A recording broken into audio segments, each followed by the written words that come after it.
Iran के राष्ट्रपति रईसी की मौत हेलीकॉप्टर हादसे में हुई है या उनकी हत्या की गई है, ये साजिश है, इसका खुलासा अब तक नहीं हो पाया। ये तफ्तीश का विषय है। अगर रईसी की मौत के पीछे किसी साजिश की बात सामने आती है तो दुनिया में बड़ी तबाही तय है। हेलीकॉप्टर क्रैश होने से ईरानी राष्ट्रपति की मौत हो गई। क्या ये एक सामान्य हादसा था या इसके पीछे कोई इंटरनेशनल साजिश रची गई? ये तो अभी जांच का विषय है, लेकिन साजिश की अटकलें लगाई जाने लगी हैं। हिजबुल्लाह चीफ हसन नसरुल्लाह के बेटे हादी नसरुल्लाह ने तो इजराइल को धमकी तक दे डाली है। उन्होंने कहा कि हेलीकॉप्टर क्रैश में इजराइल का हाथ आया तो दुनिया का नक्शा बदल देंगे। ऐसे में अगर किसी साजिश की बात सामने आती है तो क्या होगा? इसकी पहली आशंका है मिडिल ईस्ट में युद्ध और भड़केगा। दूसरी आशंका ईरान के निशाने पर इजराइल होगा। तीसरी आशंका ईरान इजराइल में सीधा युद्ध होगा। चौथी आशंका जंग में ईरान भी शामिल होगा। पांचवी आशंका दुनिया दो गुटों में बटेगी, विश्व युद्ध का खतरा। दरअसल ईरान की कई देशों से दुश्मनी थी और रईसी निशाने पर थे। इसमें पहला नाम अमेरिका का है। न्यूक्लियर पावर राष्ट्र बनने की कोशिश में जुटे ईरान से अमेरिका काफी नाराज है। उसने कई तरह के प्रतिबंध लगा रखे हैं। ईरान के दूसरे सबसे बड़े दुश्मन के तौर पर इस समय इजराइल का नाम आता है।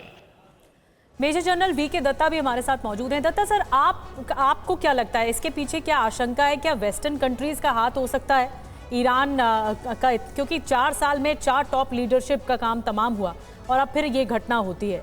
क्या लगता है, या फिर किसी और मुल्क का हाथ या अंदरूनी पॉलिटिक्स?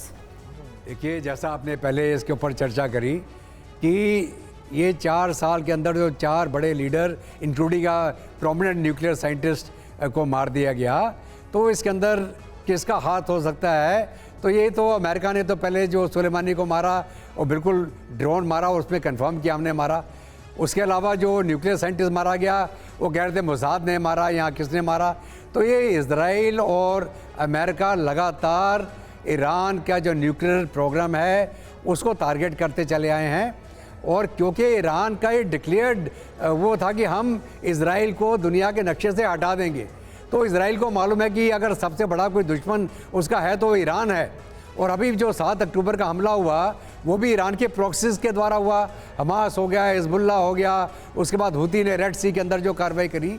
तो ये पूरे रीजन के अंदर जो मिडिल ईस्ट में या वेस्ट एशिया के अंदर ईरान ही एक ऐसा मुल्क था जो डायरेक्टली और इनडायरेक्टली ये पूरे एरिया को डिस्टेबलाइज करता चला जा रहा था जी। और अगर अभी वो न्यूक्लियर पावर बन जाता है तो फिर तो और बड़ा खतरा इन लोगों को हो जाता है कि ये कभी भी कोई भी एक्शन ले सकता है जो अनकैलकुलेटेड हो सकता है, और उसका कैसे आप तोड़ निकालेंगे? बिल्कुल बिल्कुल आपने सही कहा। यानी ईरान का जो मौजूदा रुख था, ईरान कहीं ना कहीं एक ऐसा मुल्क जो मिडिल ईस्ट में एक लौता मुल्क माना जा सकता है, जो अमेरिका की आंखों में आंखें डालकर बात कर रहा था। और कहीं ना कहीं वेस्टर्न कंट्रीज का जिक्र हुआ तो पश्चिमी देशों के लिए आंखों की किरकिरी बना हुआ था।